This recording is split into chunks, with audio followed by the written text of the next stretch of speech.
right, so we are on Genesis 7. We're headed into the flood. I did notes for 7, 8, and half of 9, just because that's the flood. And so next week we'll do the last half of chapter 9, just because it, just decides to switch topics on us, and so I felt that was a good break. So we'll see how far we get tonight. Is it Genesis 7? Genesis 7 we are on.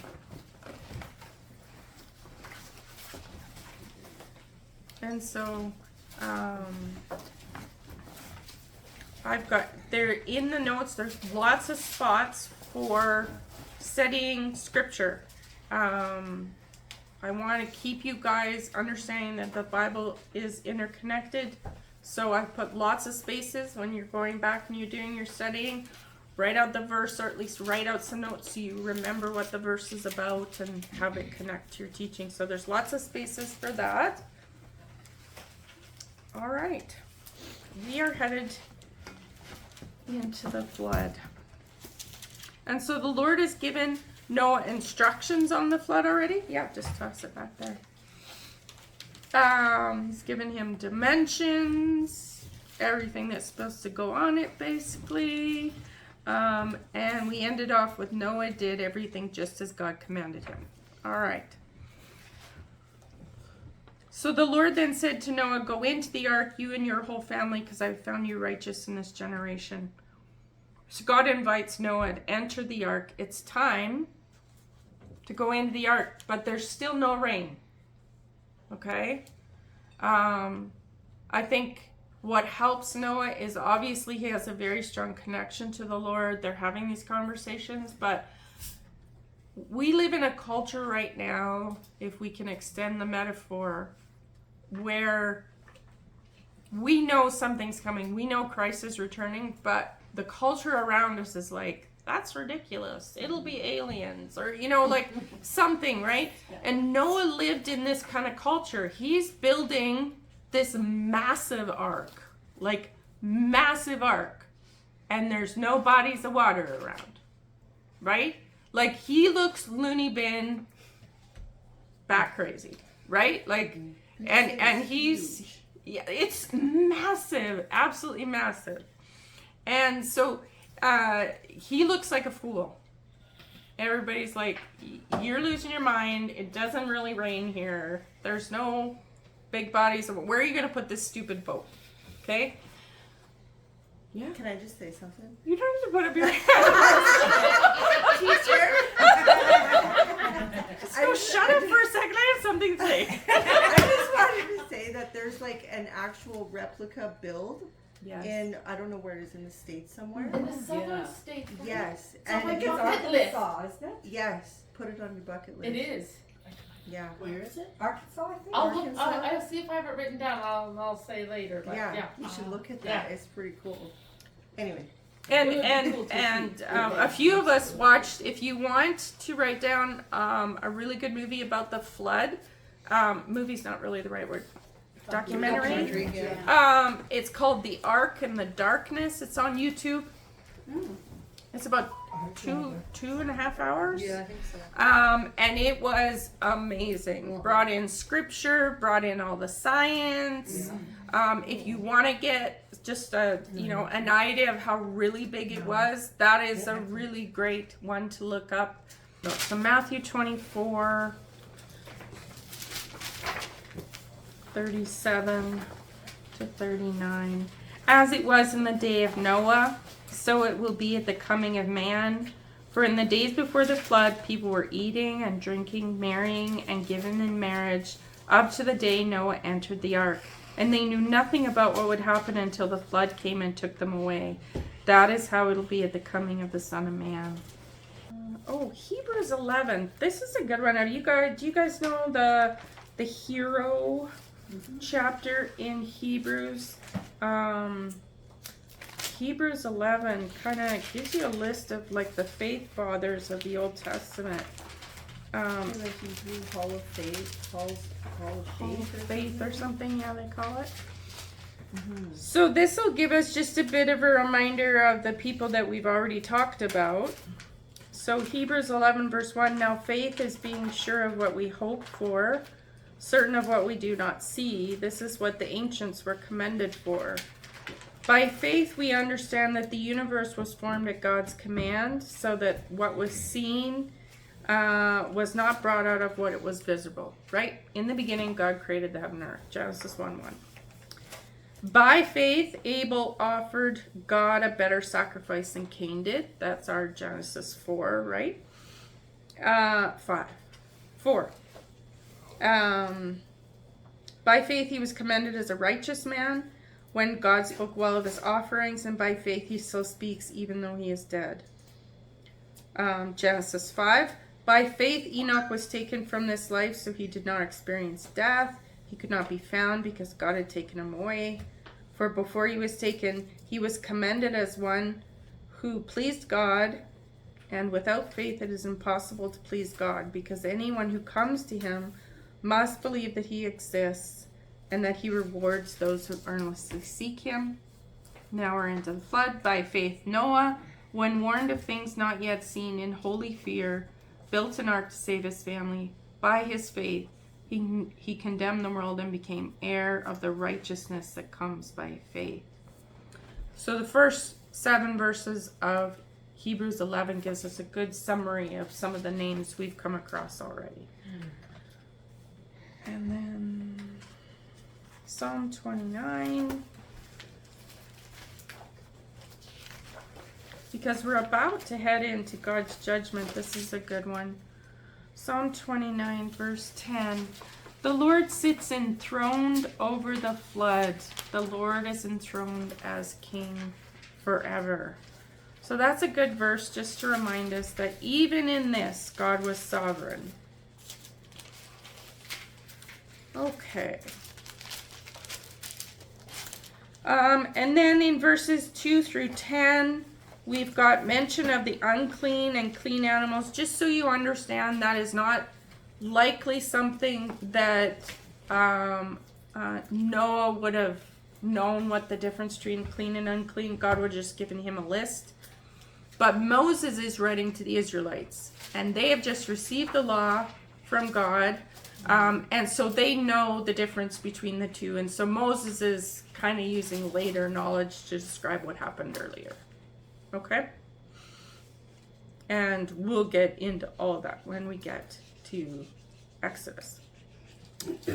Okay. But obviously, with God giving him instruction about these animals, and we're going to see it in chapter 9, this sacrificing of animals we saw first in the garden, right? God was the first one to do that. We saw it again in Abel. So Abel brought the better sacrifice. He brought the sacrifice of animals. So this idea of shed blood has been passed down, right? This idea that shed blood is the only thing that covers sins. This has obviously been passed down. This idea of sacrificing animals is a part of the culture for Noah. Okay, so this wasn't something new. They had obviously been doing this already.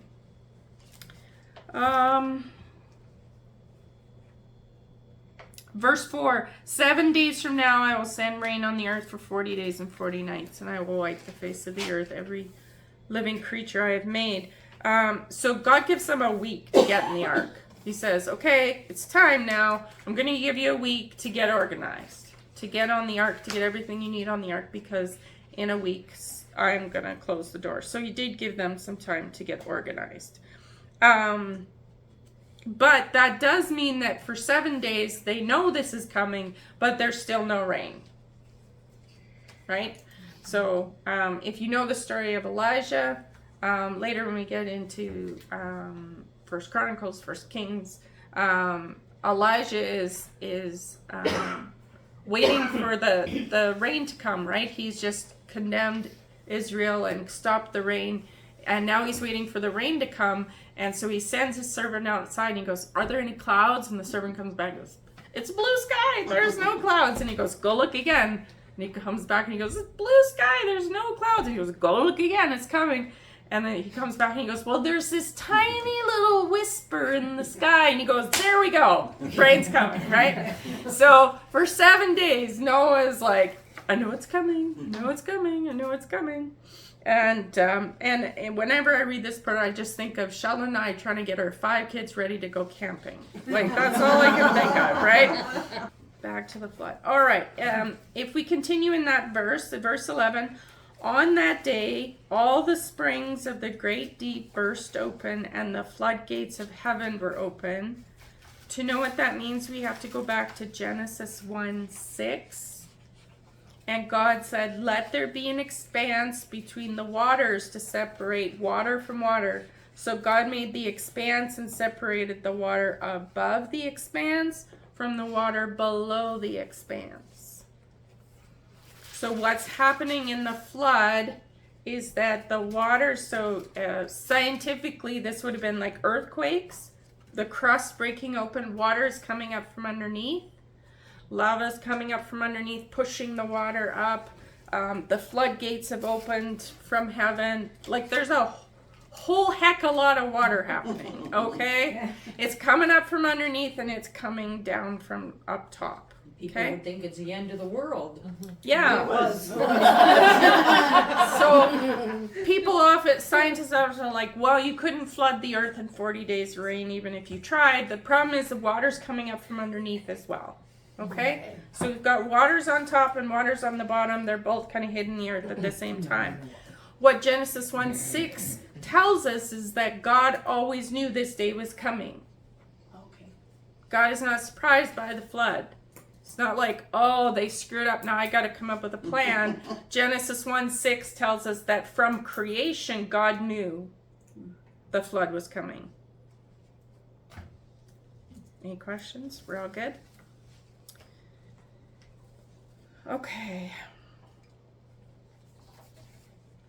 And then it talks about them all getting on.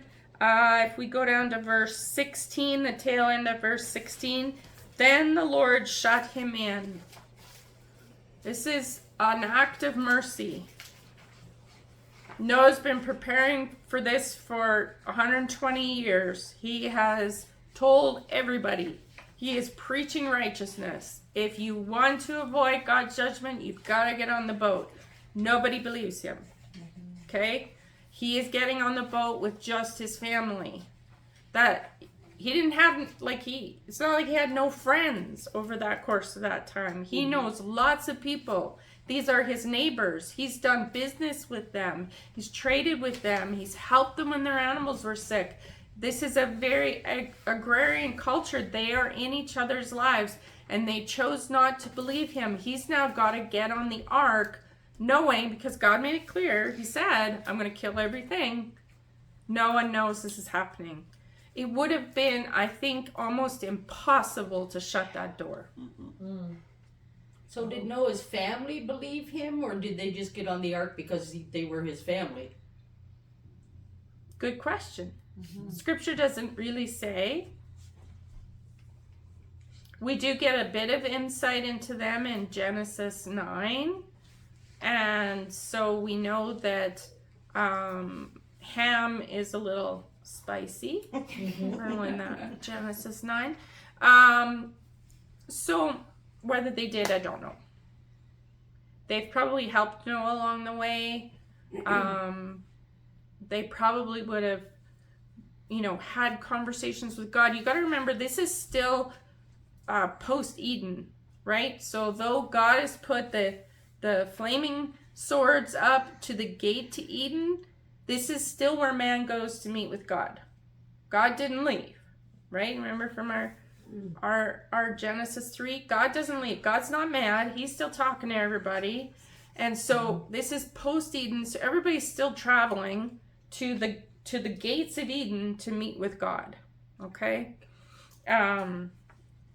So anyway, I think it would have been impossible for Noah to shut the door on his own. Mm-hmm. Yeah. Especially once the rain starts and you're like,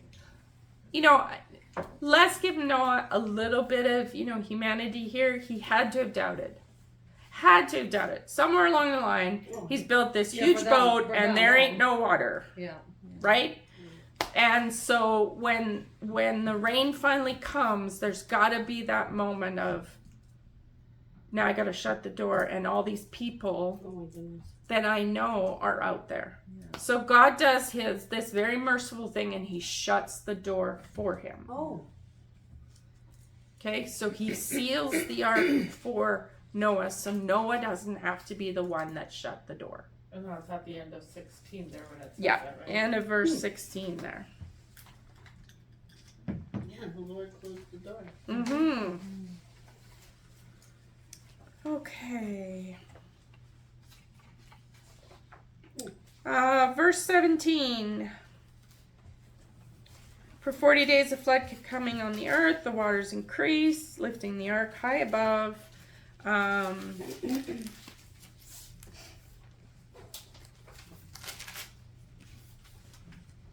They rose greatly on the earth, and the huge mountains under the entire heavens were covered. So this tells us this is not a local flood. Okay, everybody knows how water works, right? It seeks a level ground. If the highest mountains are covered, it's got to be spread, right? Because water finds its level ground, right? So this tells us this was a worldwide flood. And again, just that understanding that this water's coming from both places, there's a heck of a lot of water going on. Okay, so it's got to be global. We also know from verse 21, every living thing that moved on the earth perished, birds, livestock, wild animals. There can't be ground, right? Otherwise the birds would just land. They've got nowhere to go. This is all just very depressing. Only Noah was left and those with him on the ark. The waters flooded the earth for 150 days. This 40 days of rain, though, is significant. We see this theme repeated often in Scripture. In fact, I've given you 3 times when 40 days happened again. So Moses goes up onto the mountain to get the law. He's up there for 40 days and 40 nights. Thanks, guys. When the Israelites are going to the promised land and they send the spies into the promised land to check, those spies are gone for 40 days. Okay, Jesus in the desert is in the desert for 40 days. This They theme walked of around 40 days 40 is days too, right? and 40 years. 40 years. So is Yeah. that why people fast for 40 days then? Yes, that you would get that from Scripture. That would So come that's out where of that 40 days came from then? Is because... Yeah, so both Moses and Jesus would have fasted for 40 days and nights.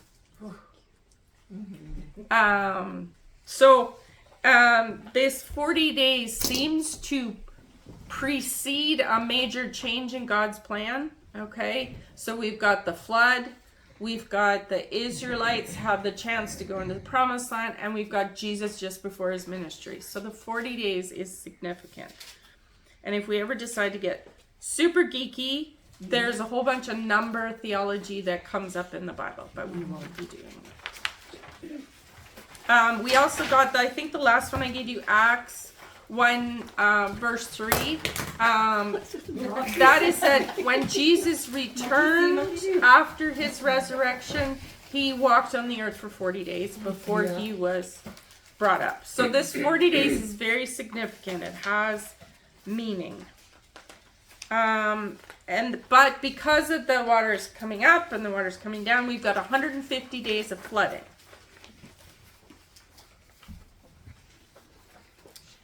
So it's probably a good time to talk about the judgment, like the pachyderm in the room, right? This is God destroying everything he's created. Okay? We sometimes will look at Scripture and think God's trying to solve our problem, but really this is God trying to solve his own problem. What do you do with a creation that chooses not to love you, not to follow you, and only cause pain? What do you do with that?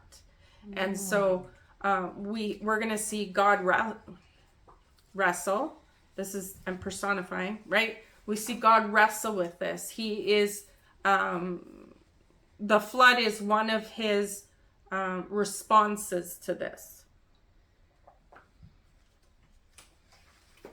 But always in scripture, right straight through, God always leaves a remnant. There's always that line to the Messiah, even as we get into later Old Testament, when the 12 tribes of Judah are destroyed and they're carried off to other lands and everything, there was always a remnant. There was always a group that was left behind. And I was just reading in, where was I today? Second Kings, and it was talking about this remnant, this group of people that God says, I'm gonna, because of Solomon's sin, he says to Solomon, you know, because David had united the 12 tribes, and God says to Solomon, because you sinned, I'm going to remove all the tribes but one. And so what we've got is that line to the Messiah is God is always going to keep that remnant. Okay? Because the whole point is to get us to the Messiah. God always leaves that remnant so we can get to the Messiah. And he deals not only with individual sin, which we're going to see as we get into our stories, Abraham, Jacob, all of that, but he deals at a nation level as well, which we see in our Leviticus, Exodus. God is dealing with the nation of Israel. And the nation of Israel is sent by God to perform judgment on other nations as well. So God moves both at an individual level and a nation level.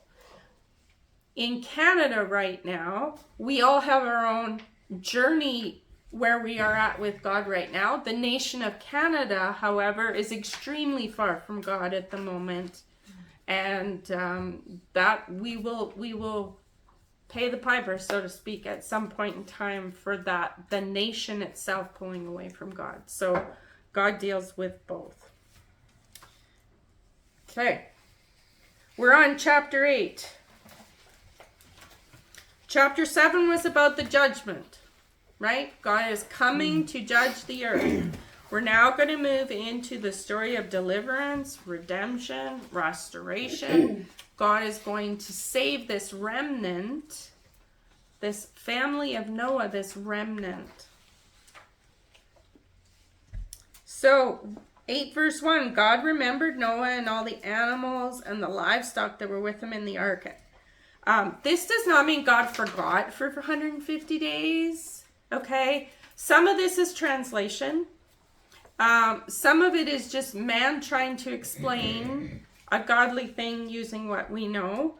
But if we look at the original language, you've got it there. The word is zakar.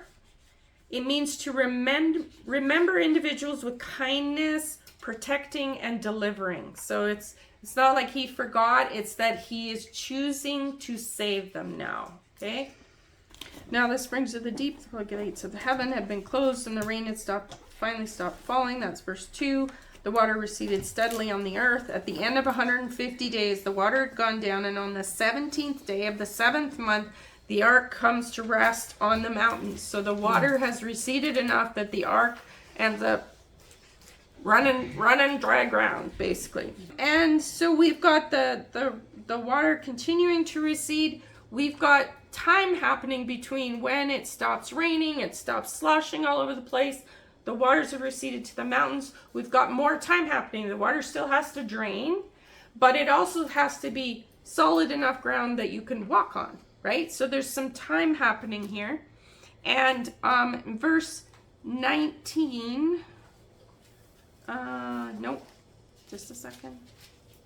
13, by the first day of the first month of Noah's 601st year, the water had dried up from the earth. Noah then removed the covering from the ark and saw that the surface of the ground was dry. By the 27th day of the 2nd month, the earth was completely dry. Now they can walk. Right? It would have been like up to your hips in mud before that. They can now walk. That tells us that from the time that Noah entered the ark till the time that he's able to leave it is 1 year and like 17 days. When we do the math.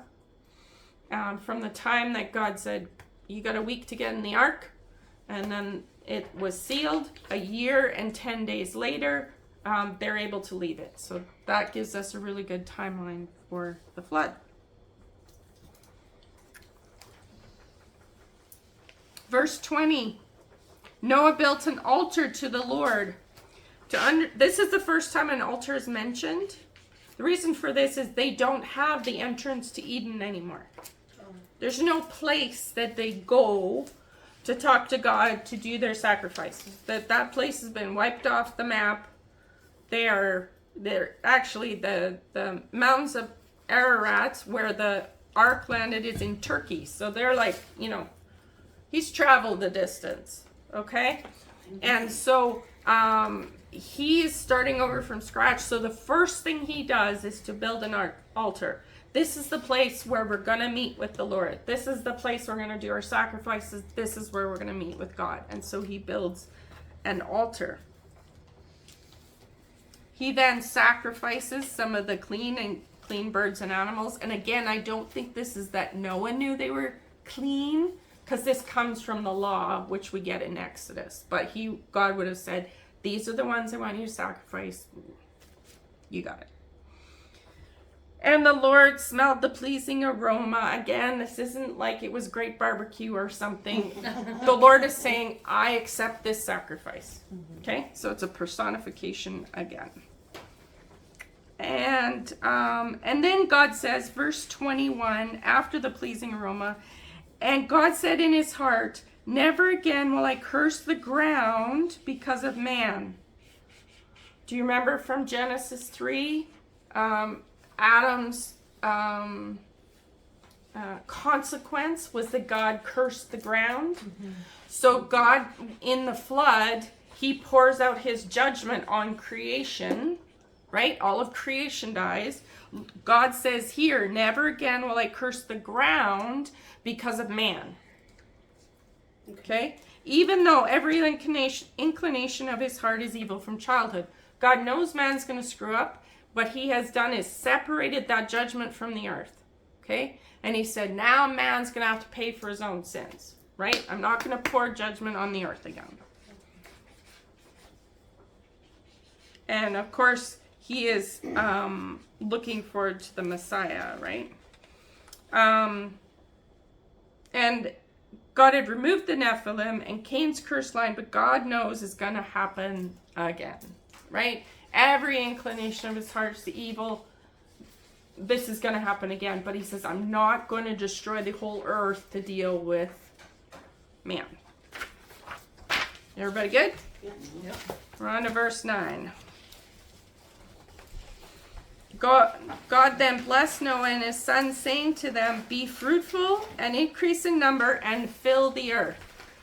So God gives Noah the same Adamic Noah command, go be fruitful and multiply, but this time he adds, go spread out, right? Like go travel the world, go explore it. Okay, God never changes his law, he only adds to it as we go through the Old Testament. So Adam's rules are still there. God adds to it. We're going to see that in a second. God adds to it, and we get the Noahic covenant.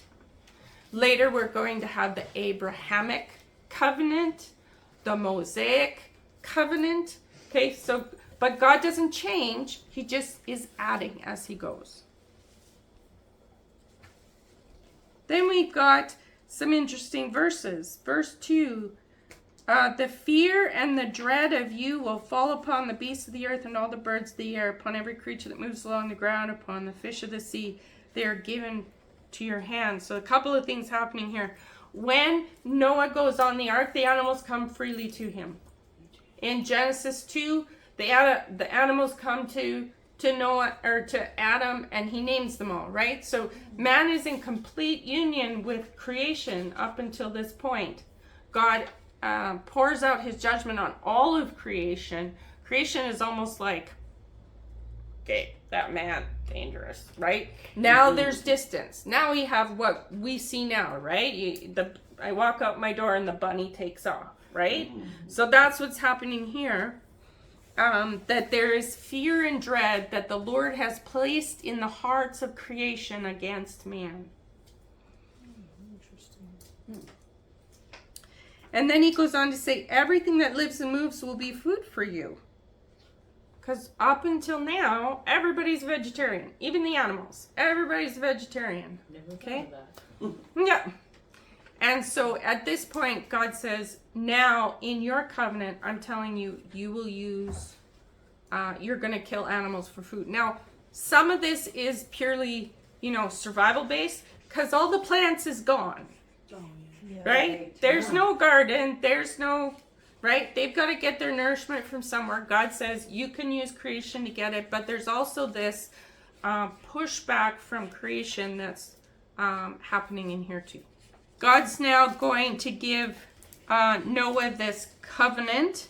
And so because he says, you're going to go out and you're going to kill animals for your food now, but I want you to still get it. Shed blood is important to me. So he gives Noah the rule, you can't eat an animal that still has its blood in it. Lifeblood? So when we, maybe you know or don't know, when you buy a side of beef from the butcher, they got to hang it for so long. Oh, When yeah. someone hunts a deer, they got to hang it for so long. We let the blood drain out. Right. Okay? And so God is saying you need to remember that blood is precious. And so even in the animals that you eat, you need to treat this as precious. You cannot eat it. He says, and for your lifeblood, I will surely demand an accounting. I will demand an accounting from every animal. So that's like if you violate this law and make blood sort of that you don't care for it anymore, I'm going to account for this. I'm going to cause this against you. Okay? Because God determined at the very beginning that shed blood had the power to forgive sin. So he needs them to understand that this is still true. Even though you're going to go out and kill those animals, you need to understand that their lifeblood is important to me too. Okay? But then he reminds man of his special nature in creation, this special possession and relationship that God has with man is different from animals. And so he says, but if you kill another man, I'm going to account for it in your life, right? So we've got whoever sheds the blood of man, by man shall his blood be shed. For in the image of God, God made man. And so God is going, yeah, you're going to kill creation to eat. You can't kill humans. I'm drawing this line, okay? Humans are elevated from creation. I think there's a tiny bit of prophecy in that too, right? For in the image of God, God has made man. I think there's a tiny bit of prophecy there, looking forward to Christ, okay? So just a tiny little bit of prophecy in there. Tells them again, be fruitful, increase, all of that. And then verse 8. Then God said to Noah and to his sons with him, I now establish my covenant with you, with your descendants after you, and with every living creature that was with you, the birds, the livestock, all the wild animals, and those that came out of the ark with you, every living creature on earth. I establish my covenant with you. Never again will all life be cut off by the waters of a flood. Never again will there be a flood to destroy the earth. And God's going to hold true to that. But we also know that the second coming of Christ, the judgment on the earth will be global again. Okay, that judgment that's coming is going to be global again. But this time it's by fire. And so I've given you a bunch of scripture there that connects to this second coming, that will be, this judgment will be by fire this time. Will we be there around? Will we be there for it? So, this is the debate, is when the rapture happens. Right. Okay. Anybody who studies end times probably has a skin in the game, and they're pretty sure they know when it's going to happen. But the groups that have studied this come across 3 different scenarios. One is the rapture happens before anything bad happens. Okay. The other is that the rapture. What's the rapture? Like, what is that? That's when Christ comes to take his church. Okay. We rise up in the sky. The scripture's clear about what it's going to look like. It's a little muddy on the timeline. Okay? So one group of people say it happens before the tribulation, before things get bad. One group of theologians think it happens what's called mid-trib. So the peace treaty with Israel that Pastor Mark's been talking about, 3.5 years into it, the Antichrist breaks that peace treaty. Do you remember Pastor Mark talking about this? Some people say the tribulation happens then, or the rapture happens then. Okay, and then there is a group of theologians who believe the rapture happens at the end of the 7 years. Ooh. So here's my Cathyism on all of this. If we needed to know, it would be clear. It's muddy for a reason. There's lots of God's promises and prophecies that are a little muddy. There's lots of them that are super clear. Okay? And even the prophecies leading to Christ, some of them were pretty like, this is when it's going to happen. This is, all of it. It was pretty clear in Scripture. Some of it was muddy. That's why a lot of the Jewish leaders missed it. Because without knowing who Jesus was, you couldn't really say what that prophecy meant. Okay? I think the same thing's going to happen with the second judgment. I think it's all here. It's not going to make sense until we're in it. Will we get judged? Yeah, everybody will be before Christ to be judged. Okay. There is a judgment, this fire judgment that is coming on the earth that is not for the people, not for the children of God. Okay. Okay. Okay? It's muddy about when this happens. Okay? The timeline of it all is slightly muddy. Okay? And if you ever want to go into serious depth about it, there's tons of stuff you can read on it, and you'll find the same thing. There's 3 camps. Everybody can prove it by Scripture. It's muddy for a reason. Okay. So I've left you some scriptures there so you can look into that and know that Scripture does refer to this judgment that's coming. This time it will be by fire and not water. So I put those scripture references in there so that you can look that up. What I want to make sure that we have time for tonight is the next part of this. Verse 12, God said, "This is the sign of the covenant." So God has made this promise. I'm never going to flood the earth again. I'm never going to pour out man's sin on all creation again. And then he says, this is the sign of the covenant. So the sign is not the covenant. The sign is that God remembers the covenant. Okay? This is the sign of the covenant I'm making between me and you and every living creature with you, a covenant for all generations to come. And your scripture probably says, I have set my rainbow in the clouds, and it will be a sign of the covenant between me and the earth.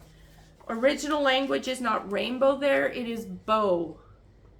I have set my bow in the, where's the wording here? I've set my bow in the clouds. So I've given you nice little drawing here. So in the original language, that word is bow, like literally bow and arrow. Okay? Note where the arrow would be facing if this is the bow. The arrow is pointed where? Up. Up. Because the judgment will fall on God this time. Jesus is going to pay the price for our sin. This is a prophetic look forward to the cross. So, rainbow, bow.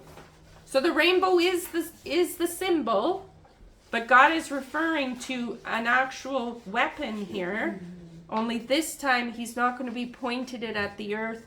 he's pointing it up to himself, and he will come as Jesus to pay the price for our sins. So God himself will pay the price for our sin. When with Abraham, he makes another covenant? Yeah, with there's the a- rainbow too, there's a- right?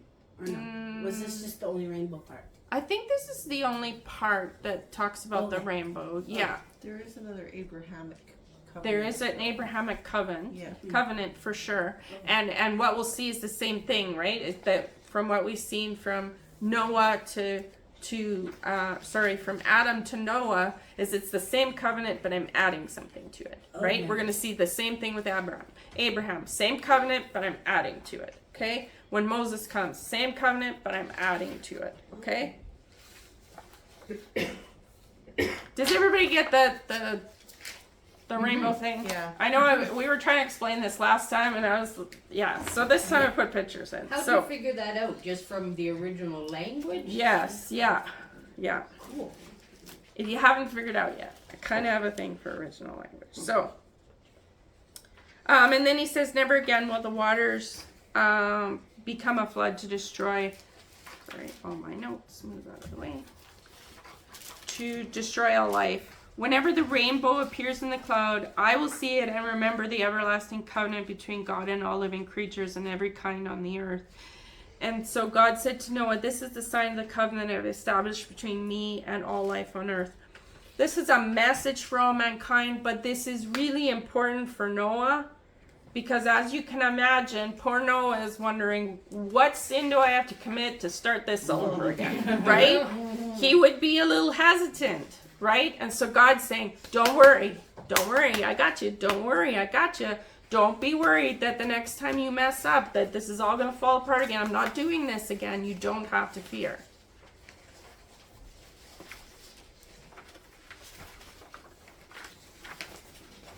Any questions? I've given you lots of scripture to add to your notes so that you're understanding the book connects to itself. It's not just one story here and one story there, but it all connects to itself. So next week we'll do the second half of chapter 9. We're going to get into the sons of Noah. We're going to get into Noah, who was part of the pre-flood, this beautiful earth so full of plenty, and he ends up in a mud pile. Okay, this is definitely a different world for him, and Noah struggles. We're going to see that in the second half. That's when we all of a sudden got weeds and all that kind of stuff in the garden. Yes, it would have been more so. Yes, and what the degradation that happens at the curse, right? So when in Genesis 3, when God says, "Uncurse the ground," and man begins to die, creation begins to die, the flood, like kicks it in the teeth, right? Like, yeah, they're starting over with nothing. Okay, and so this is a very different world from what Noah and his family knew, and they're going to struggle. They're going to struggle with this, and so we can have a little grace for them. Any questions? It's fascinating. Yeah. What's Abraham's covenant? The unique generation. So we're going to head into Noah's sons, Ham, Japheth, and Shem, are going to spread out in the world, and we're going to see how those three people groups kind of spread out throughout the world. But the line of Shem is the line to the Messiah. And so the Bible is going to continue to follow that line. And as we get down, I don't even think we have to get very far. I think it's like 12. Yeah, we get to the end of chapter 11. We're already into Abraham's story. Oh, Okay? So he is in the line of Shem. We're going to follow this line. Remember, the Bible is telling the story to the Messiah. Without anybody even knowing that's where they're going. That's exactly the story that God's telling. And so God's going to continue to follow this line to the Messiah. So we will get an idea of where all the people groups go, but we're going to follow the line to the Messiah, and we're gonna end up at Abraham in like 2 chapters. Okay. So, very quick here. Yeah. So yeah, if you want to know more about the science of the flood, how that relates to now, definitely watch that documentary. It was hugely helpful in understanding all of this, and adds the science piece to it so you can feel confident in the story that Scripture is telling. It definitely helped me. Anyway, What was the name of that documentary again? The Ark and the Darkness.